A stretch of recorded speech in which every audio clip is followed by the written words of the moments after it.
Vrai, je suis masquée aujourd'hui parce que je ne suis pas seule en fait dans la pièce. Nous allons à présent vous partager en fait notre écran pour la présentation. Peut-être quelques mois avant, donc je suis psychologue du travail et des organisations, chargée de sécurité MSST. Je travaille chez F4S, qui est une société de conseil en ergonomie, santé, sécurité au travail dans plusieurs domaines. Donc moi-même, je collabore aux différentes activités de la société et l'une des risques psychosociaux thématiques en fait en lien avec la présentation que je vais vous faire. Donc le télétravail, source de stress, et on répondra à cette question ensemble, peut-être au niveau des détails. Donc vous avez la possibilité effectivement de poser des questions écrites. Ce que je vous propose, c'est d'en discuter ensuite dans la salle. Ce sera plus facile. Et si vous avez des questions qui vous viennent après coup ou auxquelles peut-être je n'aurais pas pu répondre, c'est de me contacter directement. Vous aurez le mail qui sera partagé en fin de présentation, ou si vous tapez le nom de la société, vous aurez le mail général. Il n'y a pas de souci, vous pouvez me contacter. Si vous souhaitez également le support de présentation. Alors, on va commencer. Donc, le plan de cette présentation, donc, je vais d'abord introduire. Une petite remarque, il faudrait lancer. Donc, le plan de cette présentation, je vais vous introduire un petit peu 2-3 chiffres, tant au niveau du télétravail, parce que maintenant, ce qui est intéressant, c'est qu'on dispose de pas mal de chiffres, qu'il y a quand même un an d'expérimentation, on va dire, aussi au niveau du stress. Je vous parlerai ensuite des points clés dans la mise en place d'une organisation de télétravail, et ensuite, je vais vous parler d'un outil d'évaluation des facteurs de stress. Donc, il y en a pas mal qui existent. Hein. Chez nous, F4S, on utilise d'autres, mais celui-ci est vraiment, je trouve, pertinent, surtout dans la situation actuelle et aussi vis-à-vis des questions qui sont posées, qui analysent plusieurs dimensions importantes. Alors, l'introduction, donc quelques chiffres au niveau du télétravail. De manière générale, avant ce premier confinement qui nous a plongé dans le télétravail, pour la plupart d'entre nous, même si certains travailleurs n'ont pas pu télétravailler par rapport à leur activité, mais de manière générale, avant, en 2019, il n'y avait que 24,6% de la population active en Suisse qui effectuait du télétravail. Chiffre qui était relativement bas quand même, et qui se faisait pas partout. Il y a aussi d'autres études qui montrent les profils de ces télétravailleurs d'avant qui peuvent dépendre notamment du statut et de la fonction de la personne et aussi de l'entreprise. Là, depuis la première vague, ça découle de la situation actuelle, mais il y a eu une augmentation en fait du télétravail dans les entreprises. Et il y a plusieurs études suisses et européennes, j'ai mis les sources en fin de présentation, bien sûr, qui montrent en fait que suite à cette première vague de télétravail, la plupart en fait des travailleurs souhaitent continuer à télétravailler, voire à télétravailler plus. Donc, on a eu une période où on était vraiment obligé de télétravailler. Actuellement, c'est toujours plus ou moins obligatoire, mais il y a quand même déjà une forme hybride qui se distingue entre une partie en présentiel et une partie en télétravail. Et il y a vraiment le souhait de manière générale qui est exprimé de pouvoir télétravailler en fait plus à l'avenir par rapport à son taux d'activité en présentiel. Après, il y a des différentes études qui montrent qu'il y a aussi des avantages, des désavantages, mais de manière générale, on voit qu'il y a quand même un souhait plus élevé de vouloir continuer et télétravailler plus que le taux actuel. Donc, de manière générale, je vous ai un petit peu résumé. Donc, j'ai consulté un peu plusieurs études. Je vous ai résumé un peu qu'est-ce qui en fait ressortait, qu'est-ce qui était cité comme avantages et désavantages par rapport aux personnes qui télétravaillent. Donc, j'ai pas mis, parce que ça aussi, en fonction des études, on voit qu'il y a des pourcentages qui varient entre les avantages qui sont cités plus fréquemment, les désavantages aussi qui sont cités plus fréquemment, et aussi entre qui est le répondant. Est-ce que c'est plutôt une personne de l'encadrement ou des télétravailleurs? Donc là, c'est vraiment un petit peu un mixte de tout ça. Donc, si vous voulez des détails, bien entendu, plus précis, il y a certaines études qui le montrent. Là, c'est vraiment de manière générale ce que j'ai relevé. Et donc, l'un des premiers avantages cités, c'est la conciliation vie professionnelle, vie privée, l'autonomie également. Il y a une sensation d'augmentation de l'efficacité, de la productivité. Après, c'est vrai que dans certains articles de journaux, on voit qu'il y a aussi le contraire. Donc voilà, là, c'est vraiment un panel général. Il ne faut pas le prendre forcément comme réalité. Ça va dépendre de plein de facteurs. Une augmentation de la concentration et une diminution aussi de la fatigue. Ça, c'est souvent relié au fait voilà, qu'il y a peut-être les trajets qui sont, on va dire, qui ne sont plus présents, donc qui permettent, on va dire, de se ressourcer plus facilement. Au niveau des désavantages, donc ça, c'est quelque chose qui ressort dans toutes les études, c'est vraiment l'isolement social, le sentiment vraiment de on n'est plus en contact direct avec nos collègues. Donc ça peut être vécu très difficile, de manière très difficile. Il y a aussi un frein à l'esprit d'équipe qui est relaté, la diminution aussi du sentiment d'appartenance à l'entreprise, l'augmentation de la charge de travail. Ça peut être lié à plusieurs facteurs. L'augmentation aussi de la durée de travail, parce que la plupart du temps, on n'a plus les trajets à faire. Donc, on a tendance, on va dire, à peut-être commencer plus tôt et à finir plus tard. Il y en a d'autres, c'est en contradiction avec les avantages cités, mais qui ont mentionné par contre qu'ils avaient de la peine à séparer la vie professionnelle de la vie privée, qu'il y avait un manque de clarté des règles, comment est-ce que je dois effectuer mon travail, comment est-ce que ça fonctionne, comment est-ce qu'on fonctionne en tant qu'équipe, et un manque d'information. Donc ça peut être les échanges tant informels qui ont lieu à la cafétéria ou durant les pauses ou dans les couloirs, que des informations peut-être plus importantes de type formel. Donc voilà un petit peu un résumé de ce qui est cité dans les études actuelles comme avantages et désavantages au télétravail. On va passer à présent au stress. Donc, il y a une étude qui avait été menée par le SECO en 2011, je la cite, même si ça date d'il y a 10 ans en arrière, parce qu'on voit que de manière générale, la tendance est pareille, qu'il y a une augmentation vraiment du stress. Donc, cette étude était une étude longitudinale qui a mesuré le sentiment de stress dans la population suisse active. Et là, ce qui est un chiffre assez quand même alertant, c'est qu'il y a depuis entre 2000 et 2010, il y a 30% des personnes, des répondants en fait, qui ont indiqué s'être sentis souvent, très souvent stressés. Donc on voit qu'il y a quand même une augmentation du stress chez les personnes actives au niveau de chiffres plus récents. Donc Promotion Santé Suisse, que vous avez déjà notamment entendu avant, eux, je vous parlerai, l'outil que je vais présenter en fait est un outil qui a été développé en partie par eux et l'Université de Berne, mais eux, dans leur outil, en fait, ils ont ce qu'on appelle le Job Stress Index qui permet de mesurer en fait sur certaines échelles en fait les contraintes et les ressources de l'entreprise et qui donnent en fait des informations. Ils ont en fait ce chiffre pour toutes les personnes, les entreprises qui participent à l'enquête du Job Stress Analysis que je vous présenterai. Et là, ça montre vraiment au niveau de 2020 qu'il y a 29,6% des travailleurs en Suisse qui ont mentionné avoir davantage de contraintes que de ressources au travail. Donc, je vais vous définir un peu qu'est-ce que c'est plus en détail, les contraintes et les ressources. Qu'il y a près d'un tiers des actifs en Suisse qui se sentent épuisés sur le plan émotionnel. Donc, on voit vraiment qu'il y a une augmentation du stress. Ça peut être lié à plein de facteurs, à l'évolution du travail de manière historique. Il y a beaucoup de choses qui ont changé. Ça peut être aussi lié aux nouvelles organisations du travail, notamment le télétravail. Et on voit que le coût en fait, du stress est non négligeable pour les entreprises. Ça coûte 7,6 milliards de francs par année aux entreprises. Donc, c'est vraiment quelque chose qui est important, on va dire, tant pour l'entreprise que pour les collaborateurs. Enfin, c'est quelque chose vraiment qu'il faut pas négliger. Alors, les points clés dans une organisation de télétravail, je vais d'abord, avant de parler de ces points clés, vous introduire encore quelques notions de stress. Donc voilà, c'est assez théorique comme présentation, mais c'est nécessaire pour après vous parler de quelque chose de plus pratique, un outil d'évaluation. Donc de manière générale, le télétravail par rapport au travail en présentiel, il implique en fait une déspatialisation. Donc on travaille plus sur le même lieu géographique. Donc il y a une déspatialisation physique, mais aussi psychologique, parce qu'on n'est plus avec ses collègues.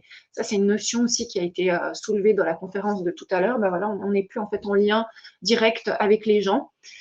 Et du coup, les risques en fait associés aux télétravailleurs, donc ce qu'on peut appeler les facteurs psychosociaux, risques psychosociaux, ils sont pas en soi différents de ceux qui peuvent apparaître sur le lieu de travail, mais quelque chose à prendre en compte de particulier, c'est en fait cette distance, en fait, cette séparation en fait, physique qui peut en fait exacerber en fait la criticité de certains risques. Parce que le télétravailleur, enfin, quand on télétravaille, en soi, bah, on est tout seul, donc on doit faire face aux risques seul.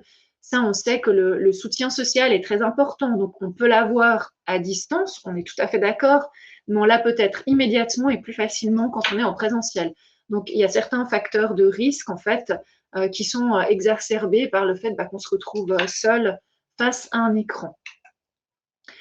Donc, pour faire le lien entre le stress et le télétravail, il y a une étude en fait qui a été menée en France qui a relevé de manière générale les différents risques psychosociaux qui sont plus spécifiques au télétravail, même si, comme je vous l'ai mentionné, c'est les mêmes qu'on peut rencontrer tant en présentiel que sur le lieu de travail, à quelques différences près. Mais les principaux qui sont ressortis, c'est vraiment l'isolement social et professionnel, qui peut être mis en lien aussi avec le rejet des collègues, le fait de télétravailler, surtout si dans une entreprise, il y a une partie des collaborateurs qui peuvent télétravailler de par la nature de leur activité ou de leur fonction et d'autres qui ne peuvent pas, qui sont obligés d'être là. Il peut y avoir un peu un sentiment de rejet, d'injustice perçue et le fait de se sentir en fait rejeté, isolé. Il y a l'épuisement professionnel qui peut être lié à la gestion du temps. On a vu que on va dire un des avantages du télétravail, ça peut être lié au fait qu'on va généralement plus télétravailler parce que c'est facile, on a directement tout à disposition. Donc, il y a ce risque-là et du coup, ça peut induire la difficulté à scinder la vie professionnelle et la vie privée, étant donné que notre travail, en fait, il est à la maison, dans notre sphère privée. Il y a aussi le stress qui est lié aux objectifs et ou à la tâche. Ça, on a vu, des fois, surtout au début, que c'était difficile de savoir quels étaient les objectifs, même de les communiquer. Il y a le mal-être qui peut être généré aussi par la surveillance des télétravailleurs. C'est quelque chose qui existe déjà, enfin, c'est un risque qui existe déjà en entreprise, mais qui peut être augmenté par le télétravail. On peut se demander, comment mes supérieurs font on peut avoir ce sentiment de surveillance. On est surveillé pour que notre supérieur sache exactement qu'est-ce qu'on fait. Et à l'environnement de travail, clairement, on n'est plus au bureau. Donc, au bureau, on avait peut-être certaines choses stables. Là, à la maison, on n'a pas forcément tous une table de bureau, une chaise, etc. ou un endroit calme où télétravailler. Souvent, on télétravaille dans un endroit où il y a d'autres personnes qui circulent.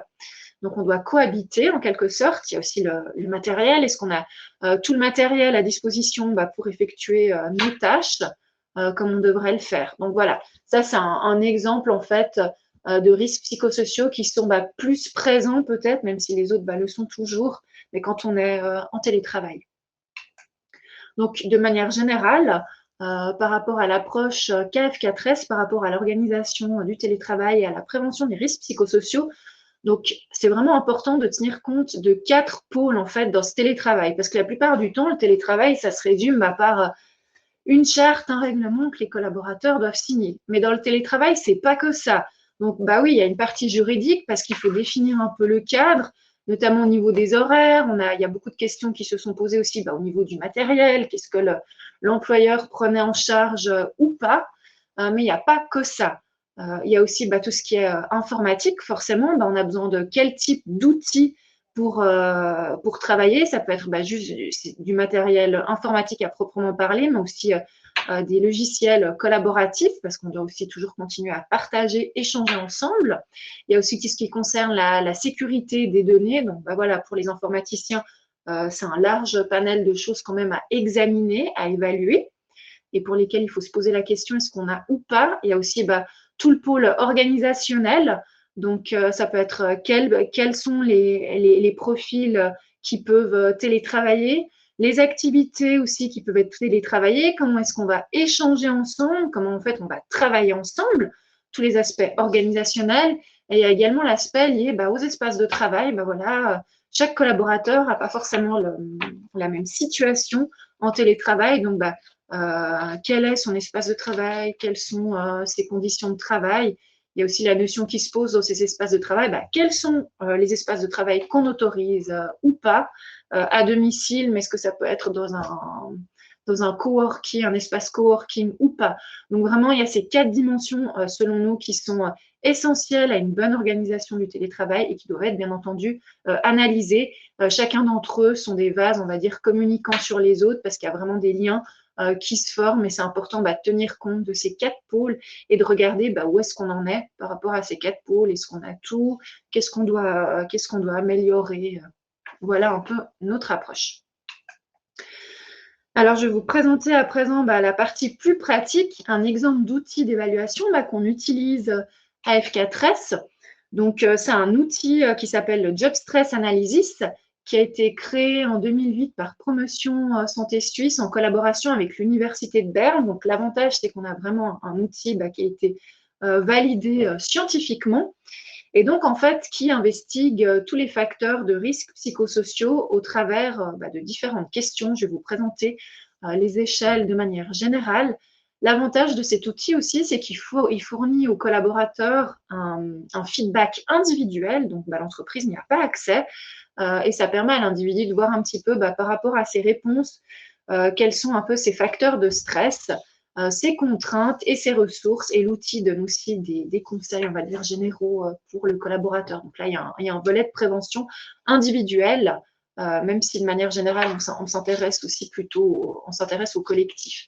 Donc au niveau des contraintes et des ressources, vous avez ces petites balances. Donc l'outil, il va montrer, en fait, il va évaluer les contraintes et les ressources dans l'entreprise. Donc la perception le stress, en fait, quand il y a un stress, c'est quand un individu perçoit un déséquilibre entre ses contraintes et ses ressources. Donc, on a des contraintes, forcément, dans la vie de tous les jours. Là, on s'intéresse au travail. Il y a plein de contraintes qui existent. Ce qui est important, en fait, pour pas que l'individu se sente stressé, donc, oui, il y a une perception individuelle de l'individu. On n'a pas tous la même résistance au stress. Ça va dépendre de plein de choses, mais le principe, ce qui est très important, c'est les ressources que les individus ont à disposition et du coup que l'entreprise met à disposition de ses collaborateurs. Donc, on a des contraintes, ok, mais on a suffisamment de ressources. Donc là, tout va bien. Si on a par contre plus de contraintes que de ressources, on n'arrivera pas à faire face à ces contraintes et c'est là justement que le risque de stress apparaît, même s'il y a clairement une variante individuelle dans le stress. C'est vraiment important que l'entreprise dispose de suffisamment de ressources face aux contraintes qu'elle a. Et du coup, l'outil, le Job Stress Analysis, permet à l'entreprise en fait d'avoir une évaluation et aussi de savoir où sont ces facteurs, quelles sont ces contraintes exactement, et aussi quelles sont ces ressources. Parce que c'est bien joli d'avoir des ressources, mais il faut aussi savoir à quel niveau, si le niveau est suffisant, et aussi veiller à faire en sorte qu'elles soient toujours présentes, voire à les augmenter.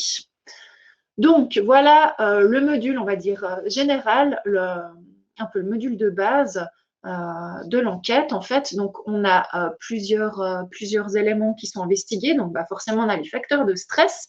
On a ceux qui sont liés à l'accomplissement de la tâche et ceux qui sont liés aux stresseurs sociaux, donc tout ce qui est relation avec les collègues supérieurs et les conditions générales au niveau organisationnel. Donc, à ces facteurs-là, on a plusieurs questions qui renvoient, par exemple, pour les facteurs de stress liés à l'accomplissement des tâches, à l'incertitude, problème d'organisation du travail, pression temporelle. Pour les facteurs de stress sociaux et les conditions générales au niveau organisationnel, c'est tout ce qui est déséquilibre entre effort et récompense, les stresseurs sociaux liés aux supérieurs, aux collègues. Donc voilà, on a différentes questions vraiment qui permettent de mesurer ces deux aspects. On a aussi tout ce qui est lié des questions relatives aux ressources et à la maîtrise du stress, la marge de manœuvre, la globalité de la tâche, par exemple. Et aussi, ce qui est très intéressant dans ce questionnaire-là, c'est qu'il y a la variable qui est liée aussi à l'état de santé, parce qu'on sait que le stress a une influence sur l'état de santé, clairement. Donc, c'est l'épuisement, la distance psychologique, l'état de santé général, ça peut être trouble du sommeil, trouble de la digestion. Et on a aussi les attitudes liées au rapport qu'a l'individu avec l'entreprise. C'est l'attachement émotionnel, par exemple, la satisfaction générale. Donc, voilà, le module de base permet d'évaluer de manière générale le climat organisationnel en permettant de voir où sont les contraintes et les ressources de l'entreprise. À savoir qu'il y a aussi, je ne vous les ai pas mis là parce que c'est trop long, mais si vous avez des questions, n'hésitez pas à me contacter. Vous avez aussi pas mal d'informations sur le site de promotion santé suisse par rapport au Job Stress Analysis. On a des modules d'approfondissement en fonction aussi de ce qu'on cherche à savoir et aussi lié aux caractéristiques métiers des collaborateurs. Par exemple, des personnes qui sont souvent en relation avec de la clientèle, des personnes externes à l'entreprise. On a un module spécial collaboration avec la clientèle. On a aussi un module lié au burn-out, à la maîtrise du stress. Donc, il y a plein de possibilités. Il y a la possibilité aussi de faire des questions sur mesure si l'entreprise cherche à savoir quelque chose en particulier. Il y a aussi depuis quelques mois à disposition un module spécifique pour les soins longue durée et soins à domicile, étant donné que ils ont des réalités différentes que les travailleurs de manière générale. Donc, il y a ces spécificités métiers, donc la flexibilité des échelles. On peut enlever certaines questions, pas toutes. Et on a aussi la possibilité, ça c'est très intéressant pour les entreprises, d'avoir on l'a automatiquement, le Job Stress Index. En fait, ça permet à l'entreprise de se comparer par rapport à la moyenne aux autres entreprises qui ont déjà en fait répondu à ce questionnaire, donc de savoir où est-ce que l'entreprise se situe par rapport à ses contraintes, ses ressources. Il y a aussi une estimation du potentiel économique qui est calculée. Donc voilà, c'est très intéressant vraiment pour voir où sont les problématiques, où sont aussi les ressources, parce qu'il y a forcément du positif, et comment en fait améliorer pour éviter en fait que les collaborateurs ressentent en fait du stress. Donc voici un exemple d'affichage des résultats. Donc en haut, j'ai pas pris tout ce qui s'affichait forcément, mais il y a un résultat global. Donc typiquement, la satisfaction professionnelle, l'attachement émotionnel des collaborateurs à l'entreprise, puis il y a aussi le taux d'épuisement qui s'affiche. Donc là, c'est vraiment un exemple fictif que j'ai pris pour vous montrer les résultats. Donc vous avez des pourcentages généraux et ensuite vous avez les résultats spécifiques. Qu'est-ce qui vous intéresse de savoir où est-ce que ça coince exactement, et vous avez les détails. Donc, vous avez un système de couleurs dans l'affichage des résultats. Je vais vous le montrer. Donc, en vert, c'est quand il y a des ressources, elles sont suffisamment présentes. Après, vous allez voir qu'il y a une graduation, ce qui permet aussi de voir quand est-ce que les ressources sont sur le point de basculer au niveau de contraintes. Enfin, voilà, ça permet de vous alerter. En jaune, c'est clairement quand c'est moitié-moitié, quand les ressources commencent gentiment à s'approcher des contraintes. Et en rouge, c'est clairement quand on est vraiment dans la contrainte. Et là, on a beaucoup de contraintes et c'est problématique. Donc, voilà quelques exemples que j'ai pris. Donc, vous avez aussi la possibilité d'afficher les résultats par rapport à la meilleure valeur de l'échelle, moins bonne valeur de l'échelle. C'est le print screen en fait que j'ai fait. Donc, dans ces résultats-là, il n'y avait pas en fait d'indicateur en rouge. Par contre, on voit, je vous parlerai après du jaune, on voit quand même qu'il y a des facteurs qui peuvent s'avérer un peu, ils ne sont pas critiques mais problématiques et qui s'approchent gentiment des contraintes et pour lesquelles il faudrait mettre en place des choses pour que ça redevienne en fait dans le vert. Donc c'est assez simple, en vert c'est très, il n'y a pas de souci. Jaune, là il faut quand même faire quelque chose pour redevenir dans le vert, et rouge là c'est très problématique.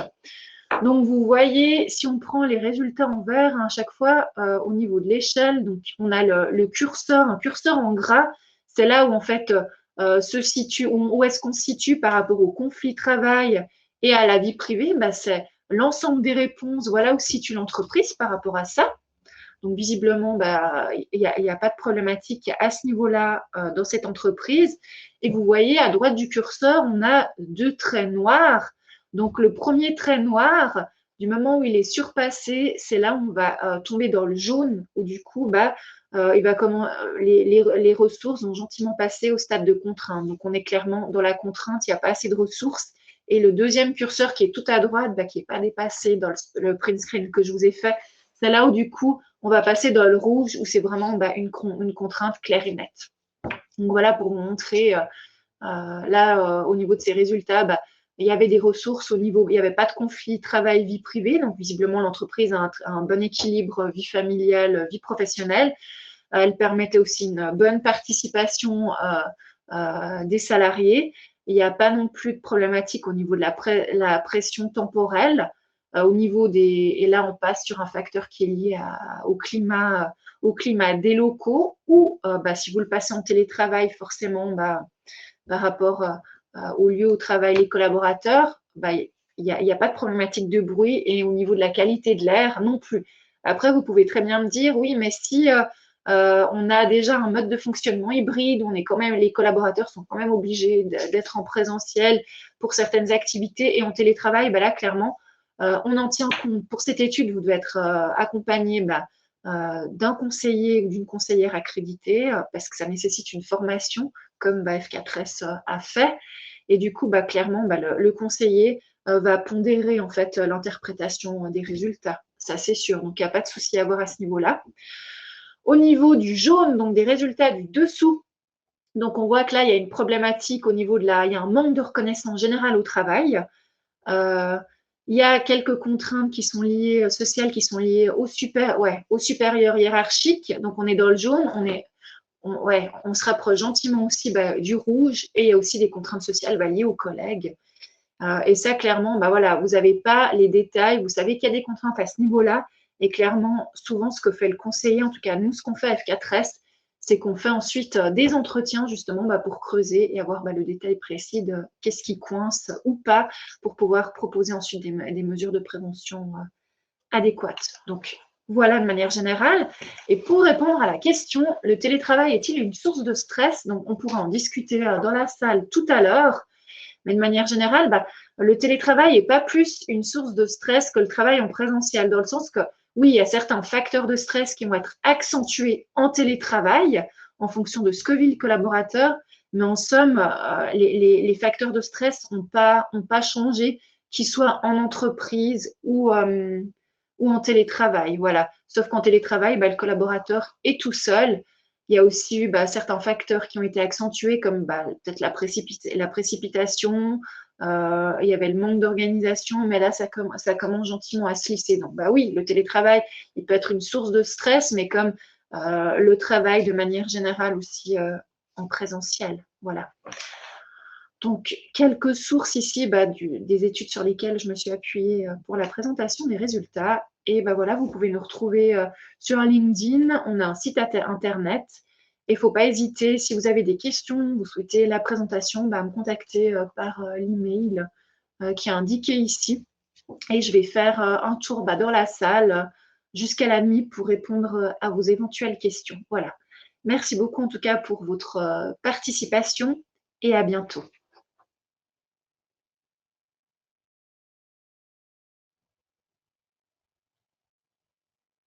Il faut quitter. Merci Laura. Merci Laura. On entend. Peut-être se balader un petit peu sur les autres tables. À très bientôt. La prochaine conférence est ensuite à 10h30. Au revoir. Au revoir.